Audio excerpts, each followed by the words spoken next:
వారసుడి రాజకీయ అరంగేట్రంపై ఎమ్మెల్యే గంటా శ్రీనివాసరావు కీలక వ్యాఖ్యలు చేశారు. తండ్రి రాజకీయాల్లో ఉంటే వారసులకు ఛాన్స్ ఉంటుందని, రాజకీయాల్లో ఎదగడం అనేది మాత్రం వాళ్ళ స్థాయిని బట్టి ఉంటుంది అన్నారు.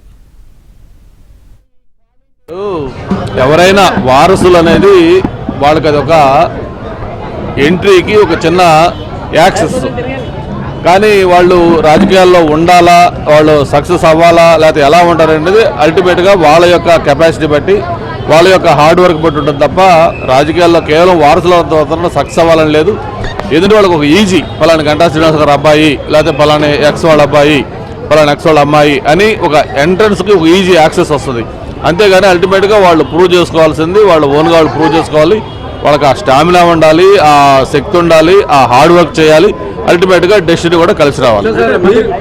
ఏదైతే భరత్ అందరం కలిసి ఒక ప్రెస్ మీట్ పెట్టినప్పుడు ఎవరో మీలాంటి ఒక విలేకరు అడిగారు, ఎందుకు మీరు ఎమ్మెల్యేగా ఏమైనా వస్తారా అని చెప్పి భరత్ని అడిగితే అది చెప్పానప్పుడు ఆయన ఎమ్మెల్యేగా రావడం నాకు కుదరదు, నేను అవసరమైతే రాజకీయాలు మానేస్తాను తప్ప ఎంపీకి చేయనని చెప్పాడు.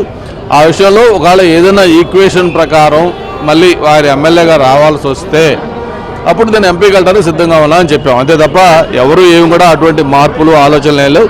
ఇది మాకంతా ఒక పార్టీ ఉంది, దానికి ఒక నాయకుడు ఉన్నాడు, నాయకుడు డిసైడ్ చేస్తారు. ఆయన డిసైడ్ చేసిన దాని ప్రకారం అందరూ నడుచుకుంటాం.